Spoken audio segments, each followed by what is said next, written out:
sit right down and write myself a letter.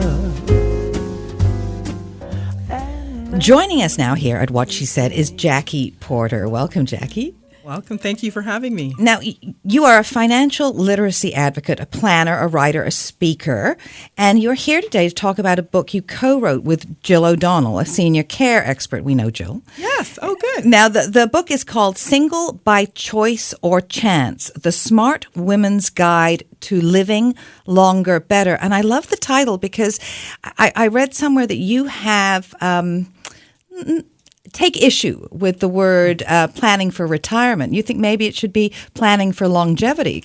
That's right. I mean, people are living so much longer these days. I think when we talk about retirement, it's starting to become an archaic term. How many people do you know who are working at 70 or, starting a new business at 70? And so I think, the term retirement needs to evolve to also include not just enjoying vacations and, a longer extended vacation, but, creating meaning for your life beyond working, also looking at all the other issues that people face in retirement that have to do with where they're going to live, what their health is going to look like over the long term. We can't just, as advisors, and I think this is where we failed our clients, is just talk about this happy time where we call it the sweet years actually, where you just get to enjoy your retirement, live off your money. There are all these other issues that you face in retirement around health, around where you're going to live, around, what is it going to actually cost you for all of these things as time goes on, and how have you addressed that in your actual plan? And also things have changed in the last 10, 20, 30 years. I mean, society has changed. Why did you feel the need to write this particular book targeted at this particular audience? Well, the truth is that the single people are one of the fastest rising groups, not just in Canada, but throughout North America. So, there's a number of women that are single at this point in time in history. Baby boomers are having something called the silver-haired divorce.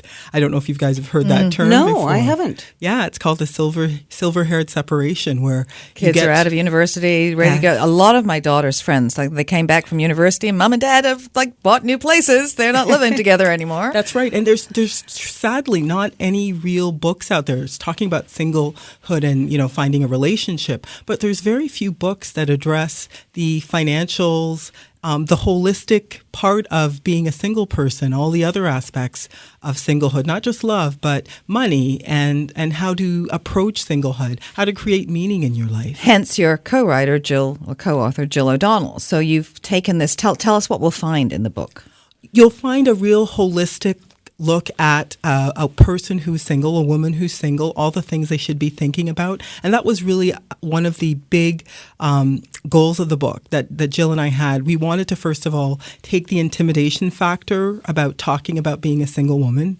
We've come a long way as single women, where I remember an East Indian client I saw many years ago who, when I saw her and I was telling her that at 35 I was single, she said, "Oh, dear spinster." And she spinster. actually, Such an icky word. Yeah. She actually was saying that, and she truly, she liked me. She felt sorry for me. And I think women have we've evolved a long way from that. And so we really wanted a book that addressed the woman, the whole person, the whole woman.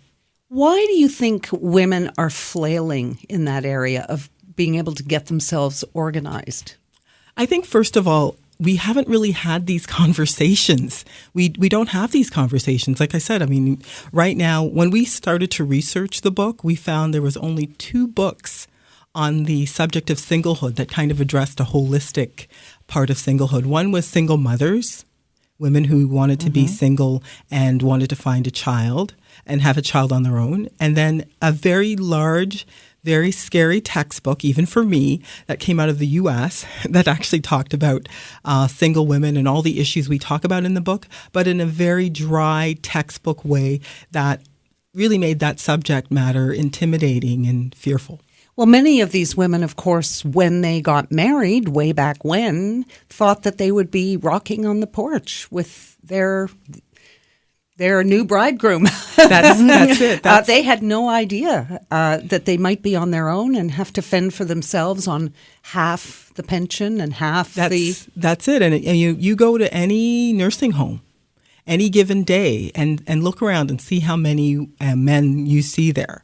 Not many. So it's a reality because we're living longer as a society. Women are really needing to start tackling these issues. We need to have these conversations. As far as I'm concerned, this is the beginning of a conversation that should evolve because we really want the book to be a resource that women use to have these conversations with their advisors, with their spouses, with their loved ones to kind of figure out what they want their life to look like. If they are either single by choice or chance, they desire to be single, or they are in a relationship, it's still something you should know about to really be financially independent for your whole life. Is this something that financial planners are beginning to frame this way, longevity as opposed to retirement, or should they be? I think it's more of a should they be. I think it's a term that I'd like to say I came up with. It came out of Mark Venning, actually, a conversation I had with him.